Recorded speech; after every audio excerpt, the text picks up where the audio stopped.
A nossa conversa quase proibida de hoje é com o psicólogo e psicoterapeuta Clécius Borges, um profissional dedicado exclusivamente a atender gays, lésbicas, bissexuais e seus familiares.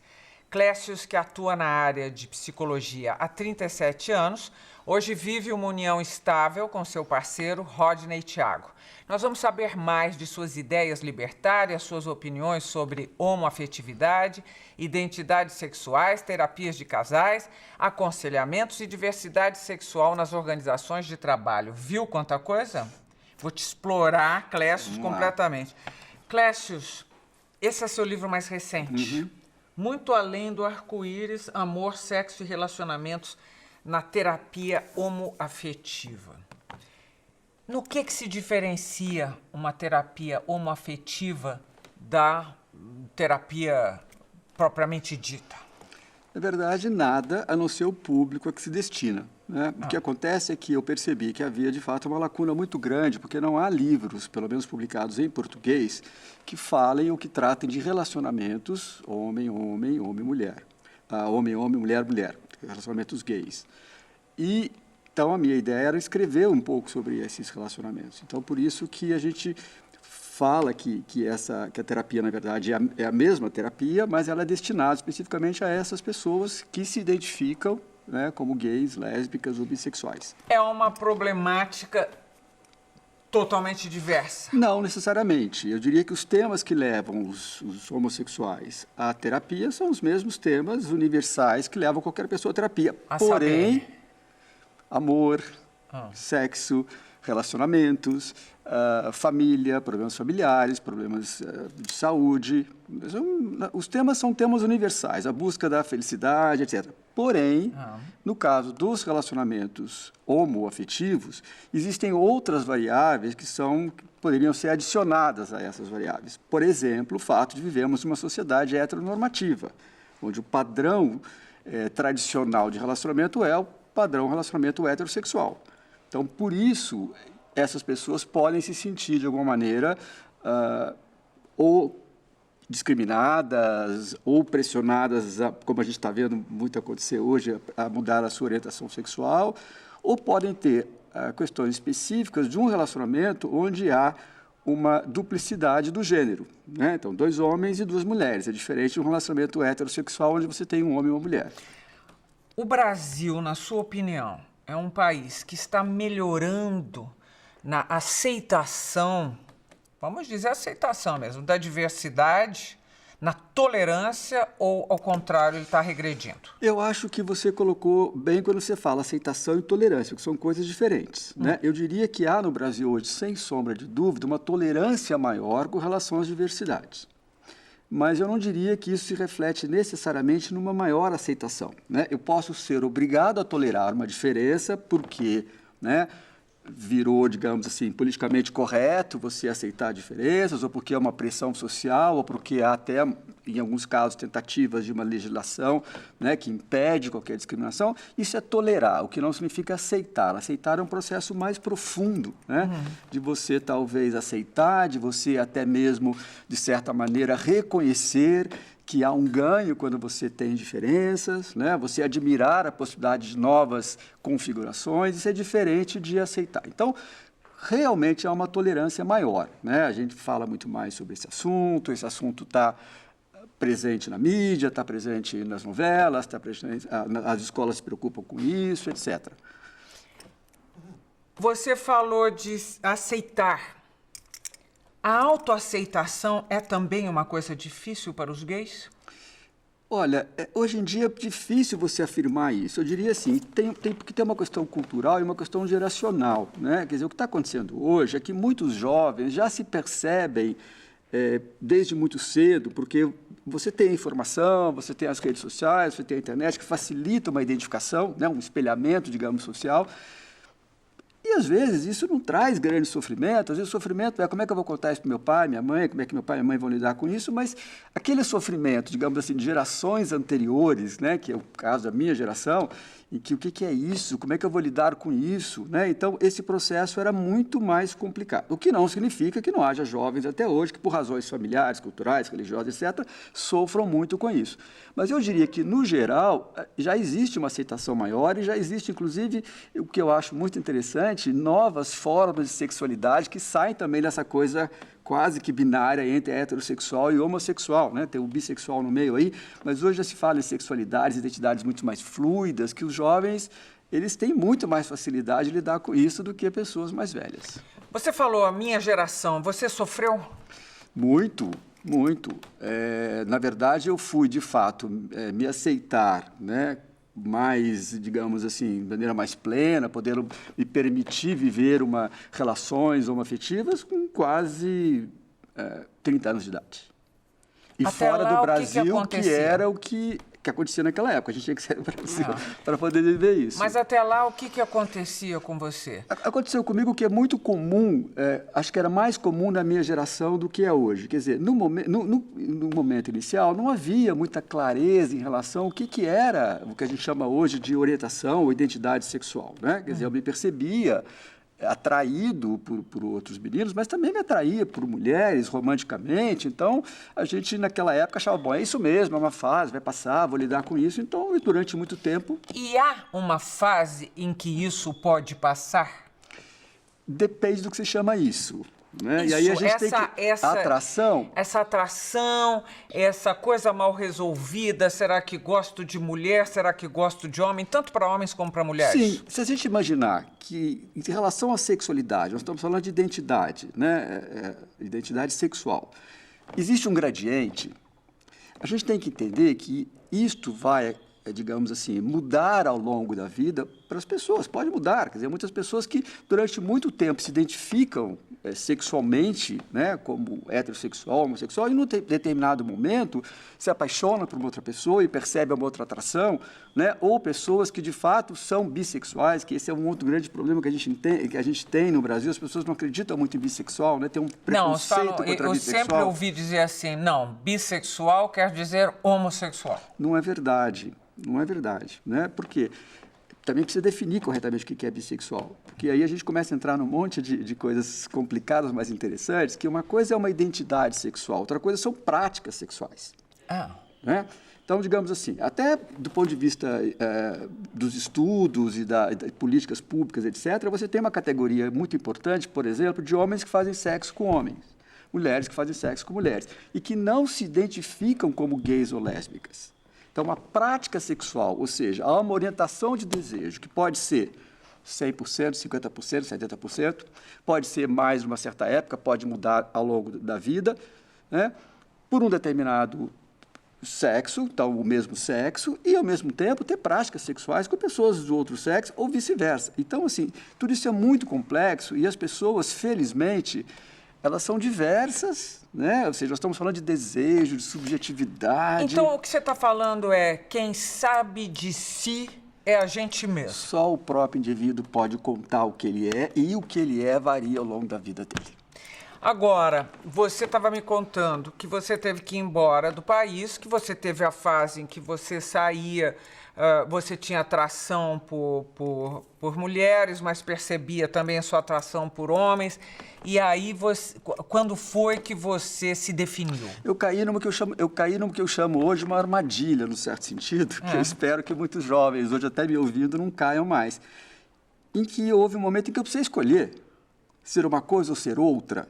Né? Quer dizer, o que eu estou dizendo para você hoje, que eu não acredito mais nisso, naquela época não existia, porque assim, eu tive durante muitos anos relações heterossexuais muito agradáveis, boas, com amor, com carinho, com afeto, com tesão, né?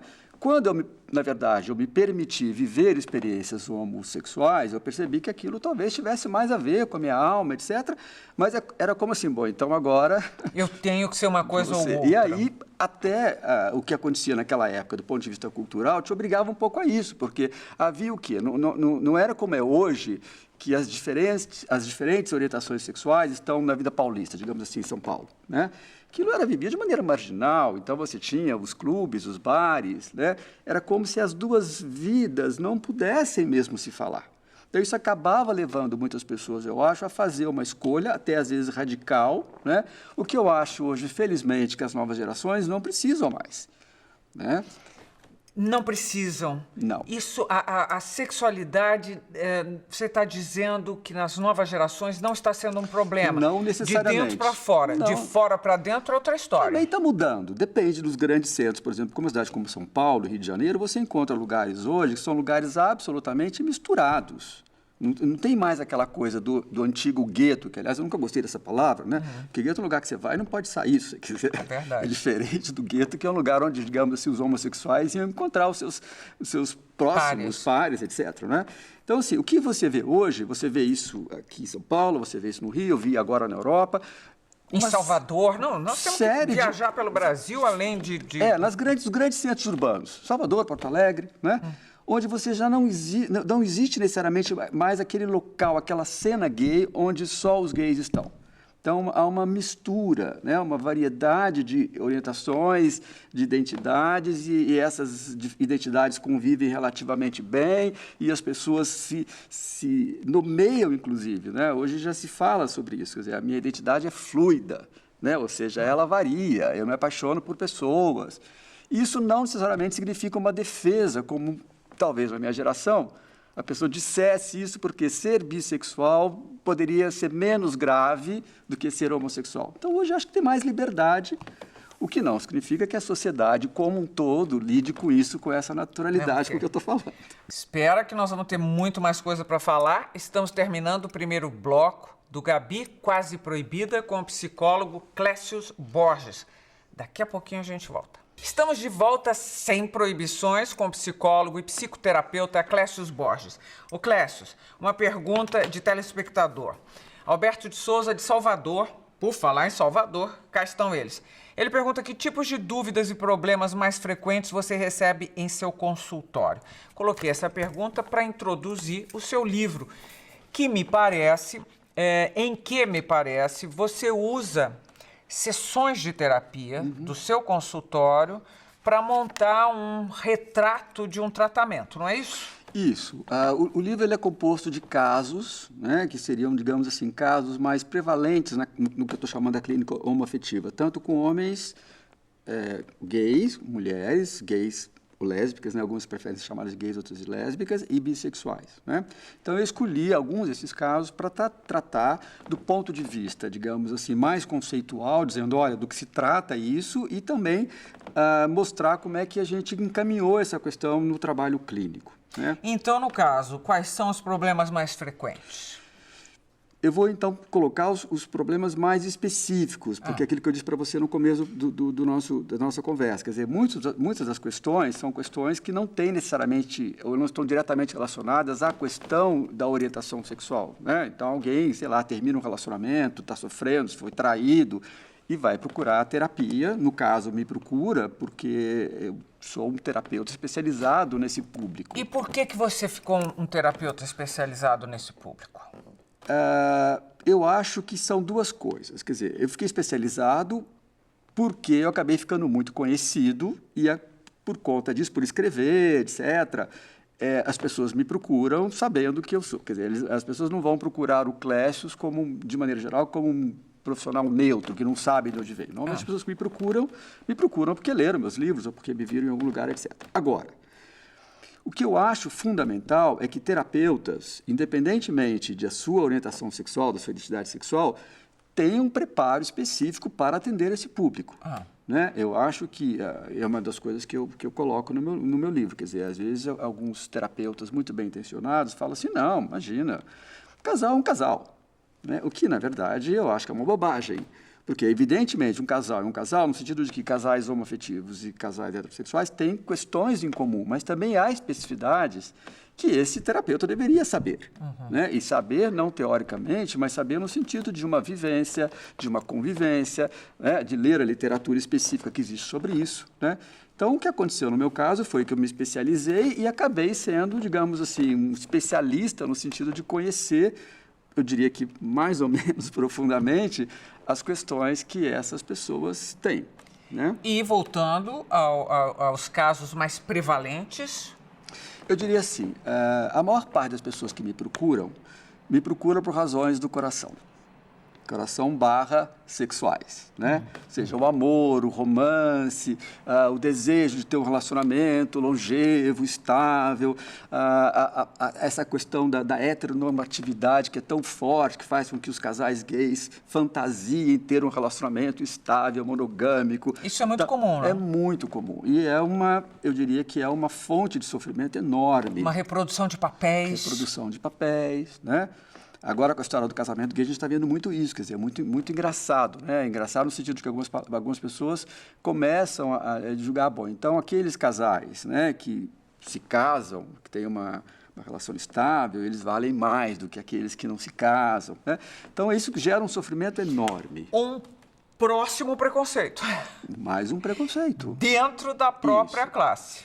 Porque é aquilo que eu estava dizendo para você, é muito mais fácil a gente definir, categorizar, porque daí eu sei como reajo, né? Sempre que você aumenta, que você traz uma diversidade muito grande, você faz as pessoas ficarem, né? Então, digamos que é muito fácil você lidar com as relações homoafetivas partindo de estereótipos, né? Então, deve ter um homem, uma mulher, né? Isso nas relações mulher com mulher também rolam? Também rola o preconceito, o estereótipo, não a realidade. É. É isso que você está me perguntando. Não, eu estou perguntando se elas, quando vão ao seu consultório, por exemplo, que estão preocupadas com essa normatização e acabam também se espelhando nas outras relações. As mulheres costumam trazer problemas diferentes. Ah, é?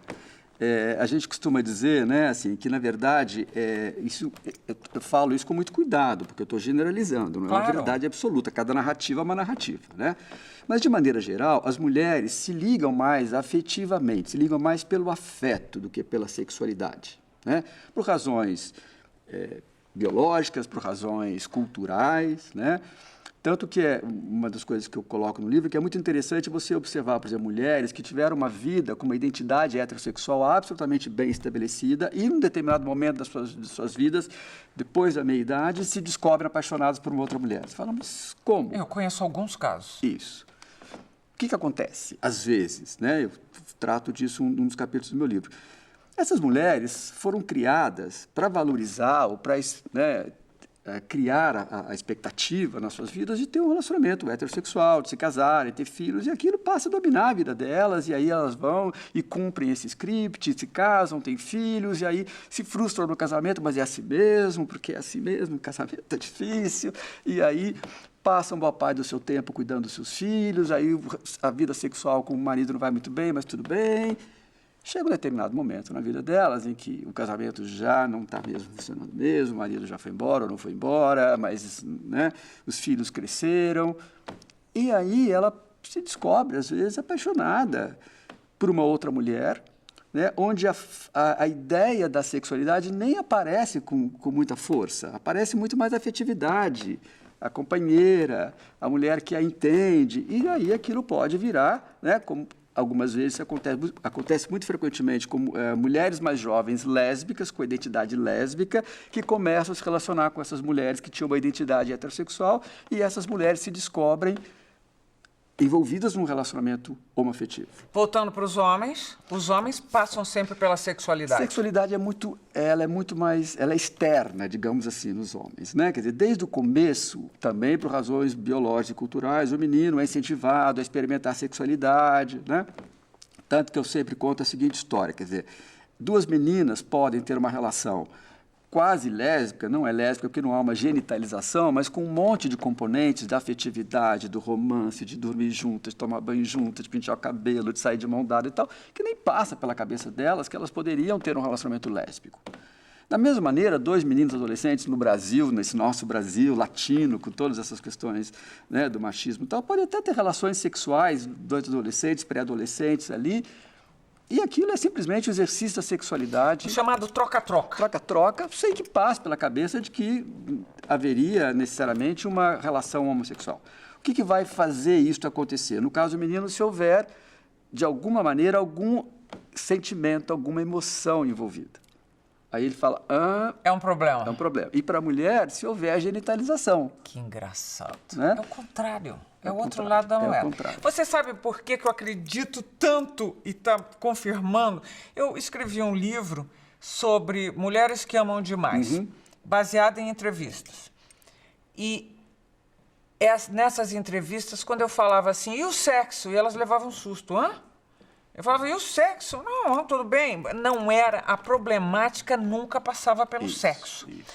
No caso quando eu quis escrever um livro semelhante sobre os homens que perdendo as estribeiras por um amor, não deu certo, porque os que apareceram, e apareceram por internet, etc. e tal, eles queriam contar histórias maravilhosas que deram certo. Os que tinham sofrido eram gays e que tinham a coragem de falar dos seus afetos e do seu desespero. Então, quando ia para a questão amorosa, os gays falavam a respeito.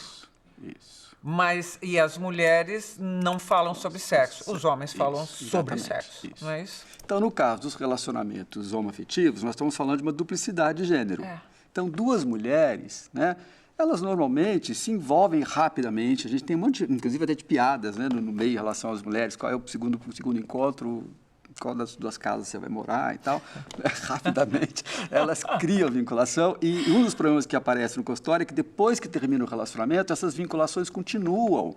Então, uma que é amiga da outra, que é amiga de uma, etc., que é essa coisa típica da mulher de estabelecer essa rede, digamos assim. Enquanto que os homens mais rapidamente cortam, acabou, encerrou, passa para outro. Vou dizer mais. E as mulheres, elas vão se relacionando com as amigas e as amigas e as amigas. Isso. Porque não é a sexualidade, não é o aspecto predominante. Não estou dizendo que não haja, mas predominante acha uma mulher interessante, bonita, atraente e tal, mas é amiga, né? Quer dizer, no caso dos homens, muitas vezes é puramente atração sexual, né? É uma coisa mais sexual, mais rápida, mais fácil, né? Se resolve ali. No que veio o afeto. Que estou fazendo aqui? E aí complica. Então, voltando à tua pergunta, uma das questões mais complicadas para o homem é juntar sexo e amor. Isso para homens de maneira geral. No caso dos gays, mais complicado ainda. E das mulheres é conseguir manter uma sexualidade viva, né, ativa, apesar da convivência longa e muito fusional, que é o mais comum das mulheres. Oh, meu Deus! Nós somos muito complicados. Mas mais interessantes. Interessantes. Eu tenho muito mais coisa para perguntar para você. Eu acho que ficou respondido para o Alberto de Souza. E eu quero falar sobre as famílias dos homossexuais. Você atende também. Também, claro. E também dos pais homossexuais e não poder assumir ou não conseguir. Eu quero falar sobre isso tudo daqui a pouco. Nós estamos terminando o segundo bloco de Gabi Quase Proibida com psicólogo e psicoterapeuta Clécio Borges. Voltamos já já. Estamos de volta com a nossa conversa quase proibida com o psicólogo e psicoterapeuta Clécio Borges. Clécio, uma pergunta do Carlos Lima de Porto Alegre. Você acha que a homofobia está diminuindo no Brasil? E aí eu coloco uma pergunta minha. Existem algumas possibilidades de mudanças no plano institucional sobre a diversidade sexual? Por que a proposta de lei da Câmara 122 ela nunca é aprovada? É só para lembrar as pessoas, é o projeto de lei que tem por objetivo criminalizar a homofobia no país. Eu acho muito complicado em função da complexidade do nosso jogo político. Na verdade, né, quer dizer, a gente tem um país dividido em relação a essa questão e outras questões que seriam questões, digamos, de uma agenda mais progressista. Né? O que é interessante no Brasil é que, apesar de tudo isso, a gente avança. Né? É muito interessante essa história, por exemplo, do casamento gay. Né? Outro dia eu estava falando com o André Fischer e ele estava dizendo, na verdade, o Brasil é o seguinte, é proibido proibir, não é que é permitido. Né? Quer dizer, a resolução do Conselho diz assim, se um casal homoafetivo chegar no cartório, o cartório não pode impedir de casar. Então, a gente vai dando um jeitinho e vai conseguindo, digamos, essas conquistas. Né? Eu acho muito difícil que, no atual jogo político, as forças políticas que nós temos, com uma presença muito maciça, né, das bancadas evangélicas, etc., que se consiga aprovar isso do jeito como a gente gostaria. Mas isso não significa que não haja um avanço. Ou seja, em nome da chamada governabilidade, vai ser difícil uma lei, né? Uma lei clara, né? Mas estamos avançando. E com relação à homofobia, eu acho que a homofobia, não sei se ela diminui, quer dizer, eu acho que é muito relativo, porque assim, à medida que você também aumenta a expressão da diversidade, você aumenta, do outro lado, a reatividade a isso, né? É o que nós estamos vendo no Brasil hoje. Quer dizer, ação e reação. Ação e ação. Enquanto os gays estavam lá no seu cantinho, lá, e se fazendo, né, cada um vive como quer, tudo bem. Não é tem que esses gays assumem uma postura, ocupam espaços públicos, ocupam. As pessoas que não aceitam isso vão brigar. Então, eu acho que isso faz parte desse jogo social, né, de afirmação, que eu acho que a gente não vai chegar numa situação em que todo mundo vai achar que bacana, que legal. Até porque eu não acho que precisa, né? Se o sujeito tem uma formação religiosa que diz para ele, o dogma religioso qual ele segue, diz que é pecado, ele pode achar que é pecado. O que ele não pode é discriminar o outro, é impedir o outro ter os mesmos direitos. Claro. É obrigado a gostar e aceitar. Então, eu acho que nós estamos convivendo um pouco melhor no Brasil com essas questões, né? Me fale dos pais. Eles te procuram... Pais gays ou pais... As duas coisas. As duas coisas.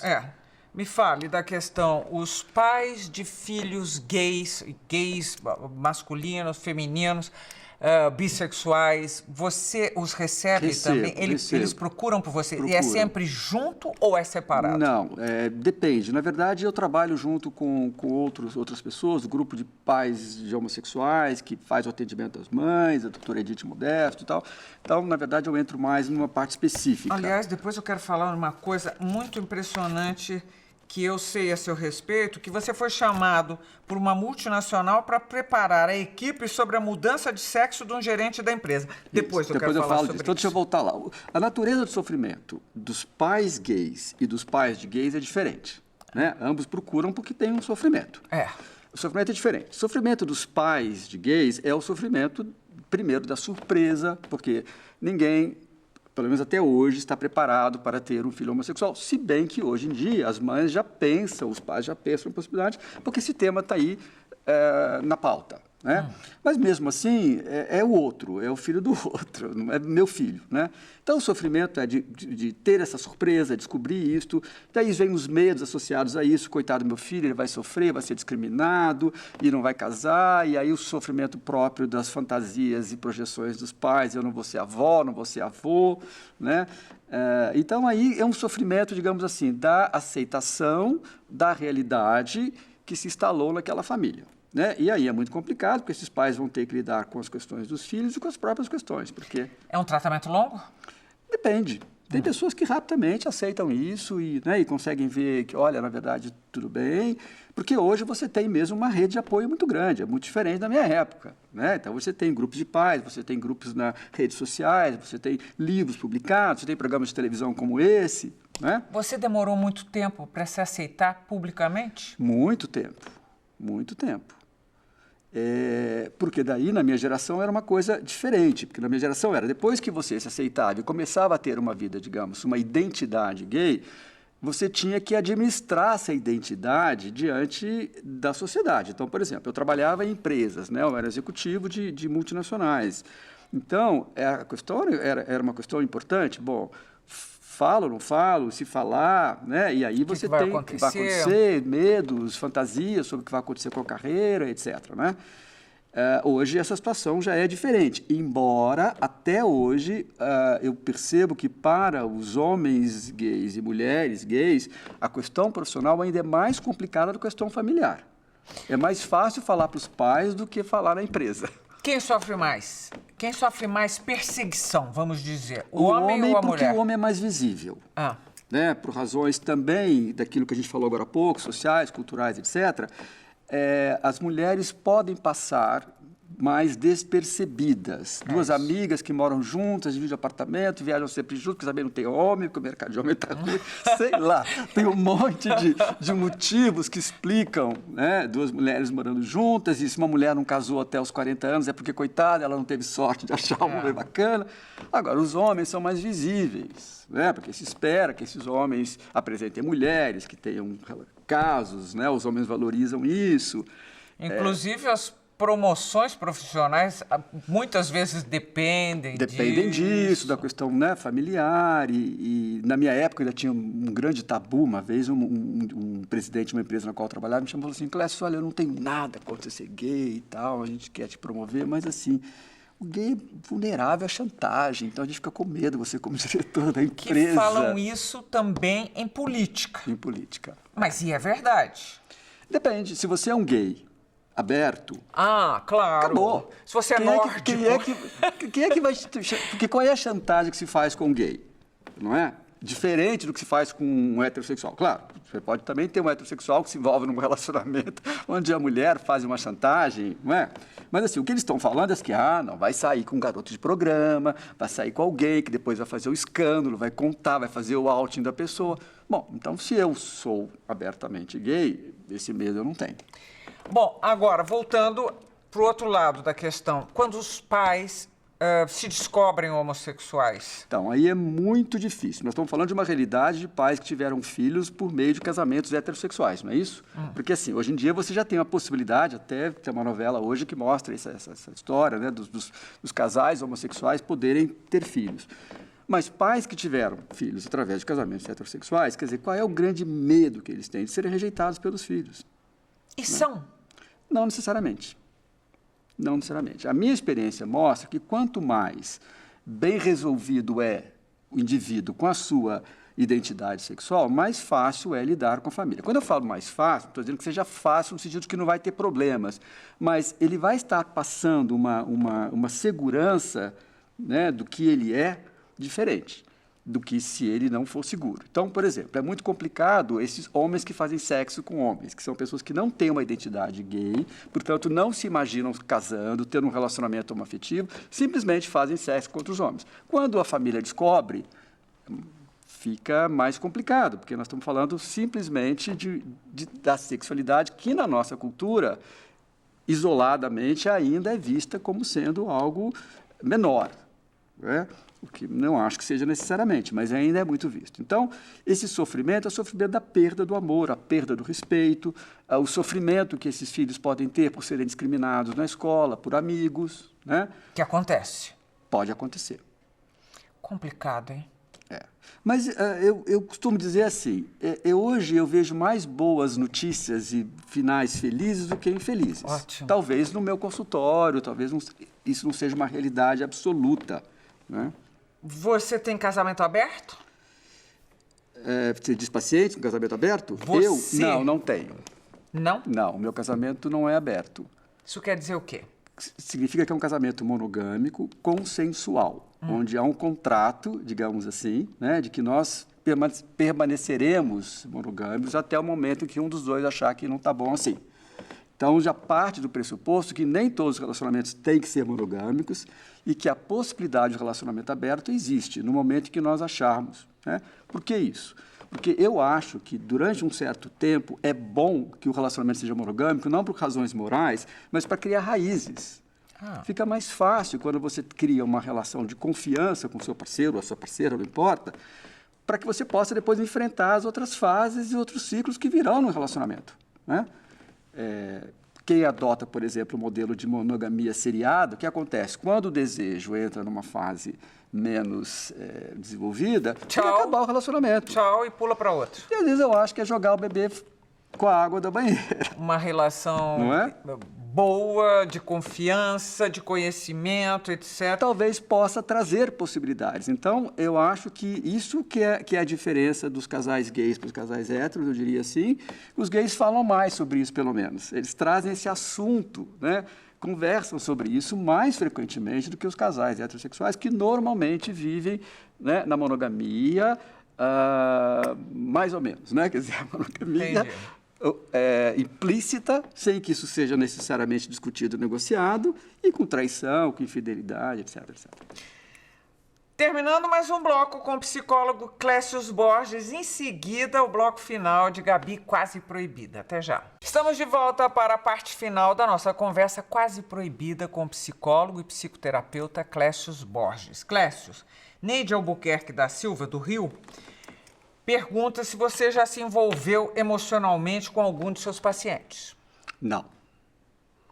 Não, com muita convicção, porque você se policiou ou porque nunca aconteceu? Não, com muita convicção, porque eu sou treinado para não me envolver emocionalmente com meus pacientes. E todos os psicoterapeutas têm esse treino?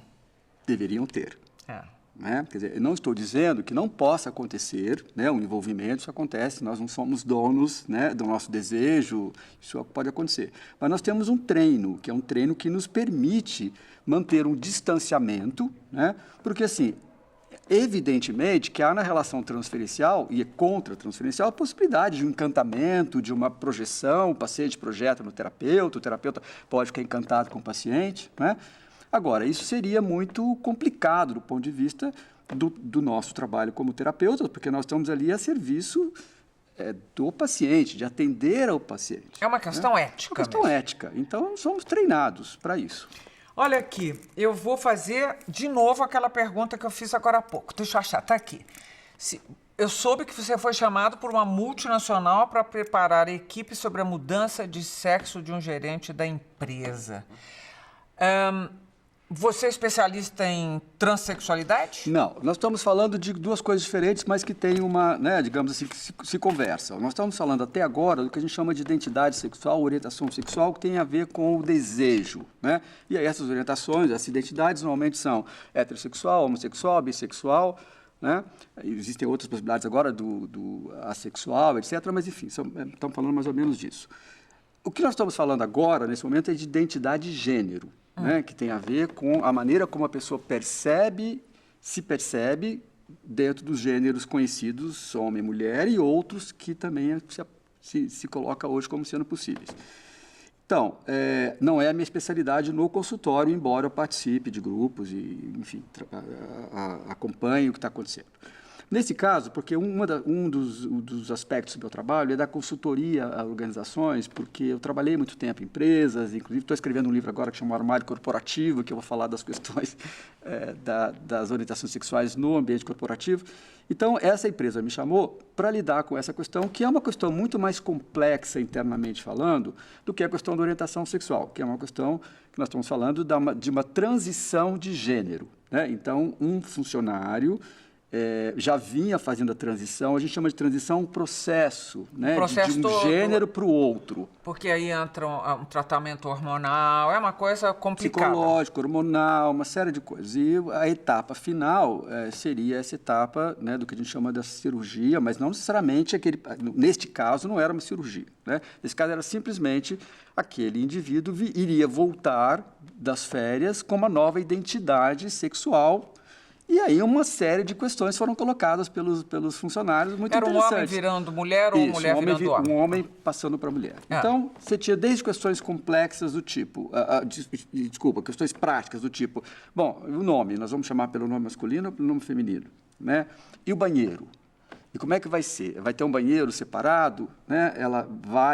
Ela passa a ser ela. Ok. Então, a empresa tem uma política de diversidade. Então, a empresa está preparada para isso. Sim, não era o primeiro caso. Eu achei maravilhoso. Primeiro caso no Brasil. Você está sendo chamado e tudo para ajudar nisso. É uma novidade. Não era era o primeiro caso no Brasil, mas já havia outros casos fora do Brasil. Essas empresas geralmente são empresas multinacionais, transnacionais, que têm essa experiência mais desenvolvida lá fora, né? Então, eu fui chamado para que essas pessoas pudessem conversar, expressar seus medos, suas dúvidas, suas angústias. E eu percebi que muito ali não era preconceito, era desinformação. Mas como é que eu vou fazer? Eu falava, fazia um monte de piada machista, agora eu não posso fazer mais, né? Como é que vai ser? A gente saía para beber com o cara, agora não é, chama para beber, e aí se achar que é assédio sexual? Então, um monte de questões muito interessantes, porque as pessoas tiveram a oportunidade de falar sobre elas, expressar suas angústias. Mas, que maravilha! Falando dos seus medos mesmo. Exatamente. É isso. É isso, que não necessariamente as pessoas tendem, aquilo que nós falamos agora há pouco, classificar como preconceito. Tem preconceito, mas tem desinformação. né? Tem medo. Como é que eu faço com a minha sexualidade? Porque na hora que eu estou diante de uma sexualidade que é muito diferente da minha, imediatamente me coloca diante das minhas questões. Você diria que o preconceito é uma forma de expressar o seu medo? O preconceito é, normalmente, ou quase sempre, uma reação ao medo do diferente, né? É uma defesa. Então, assim, se eu falo, olha, todos, né, os brasileiros são assim, eu classifico os brasileiros, e aí eu não preciso mais ficar, a cada situação que eu encontrar uma pessoa, parar para refletir se aquela pessoa é aquilo ou não, porque eu já sei, todos são assim, a vida fica mais fácil. Então, na verdade, é uma defesa, mais fácil, entre aspas. Né? É uma defesa contra aquilo que eu desconheço. E no caso da sexualidade, nós estamos falando de identidade, né, de gênero, sexualidade, é muito mais complexo, porque ninguém conhece a sua sexualidade completamente. Clécius, e a cura gay, hein? Isso é uma bobagem, né? Bom, diga com todas as letras e explique por quê. É uma bobagem, mas tem uma pegadinha aí complicada, porque assim, o que a cura gay, na verdade, está estabelecendo é uma coisa absolutamente absurda, que já foi considerada impossível por todos os organismos internacionais de saúde, etc., porque você não pode curar alguma coisa que não é uma doença. Desde 73, que as diferentes orientações sexuais não são consideradas doença, mas são consideradas expressões naturais da sexualidade humana, etc. Então, curar uma coisa que não é doença, né? A pegadinha é que as pessoas que defendem isso falam, não, mas como não? Mas não é isso que a gente quer atender ao homossexual que sofre por ser homossexual. E não é isso que o Conselho, né, de forma alguma o Conselho de Psicologia estabelece que você não pode oferecer um tratamento para curar algo que não é uma doença. Evidentemente que você recebe no seu consultório pessoas que sofrem. Sofrem porque não se aceitam, ou sofrem porque se aceitam, mas a família não aceita, ou sofrem porque gostariam de ter uma vida diferente, né? Ter mais sexo, ou ter menos sexo, ou ter um relacionamento. Então, não é disso. Então, a pegadinha é passar para as pessoas que, na verdade, o Conselho está impedindo os psicólogos de atender o indivíduo que sofre. É isso. Essa é a pegadinha, mas, na verdade, é um absurdo porque não se trata disso. Se trata de curar algo que não é uma doença. Eu acho uma vergonha. Eu acho uma vergonha essa história de cura gay. Eu tenho vergonha no sentido que eu me sinto constrangida, claro, de saber que existe em algum nível governamental esse tipo de discussão no meu país em 2013, claro, sabia? Claro, é um absurdo. Não, e eu acho que a coisa vai ficar mais complicada ainda, porque o que a gente está vendo lá fora e está chegando no Brasil também cada vez mais é uma diversidade enorme. Quer dizer, o gay hoje em dia já é um guarda-chuva para um monte de sexualidades, né? de identidades, de formas de se relacionamento. Nós falamos rapidamente aqui sobre relacionamentos abertos. Eu poderia falar 1 hora sobre os diferentes modelos de relacionamento aberto e etc. Então, tudo isso vai ficando cada vez mais complicado. E o mais interessante é que os gays, de fato, de certa maneira, são um farol do ponto de vista dos costumes para a sociedade, né? Muitas das práticas que hoje, digamos, os casais e os relacionamentos heterossexuais apresentam, começaram com os gays. O próprio casamento aberto, que hoje é um pouco mais aceito em alguns segmentos, né? Não como casamento aberto, mas swing, troca de casal, né? Outras possibilidades, ficaram muito mais presentes a partir da experiência, do relato, das narrativas de relações, onde a questão de poder, teoricamente, é menos complexa. Muito bom, Clécio. A gente poderia falar de sexo durante semanas aqui sem parar, né? Porque esse assunto não acaba nunca, porque não acaba nunca o nosso interesse e nosso desconhecimento. Vem cá, nosso não, estou te botando no meio da parada. Eu gostaria que você se definisse e, de alguma maneira, definisse seu envolvimento com a sexualidade. Você fala pessoalmente?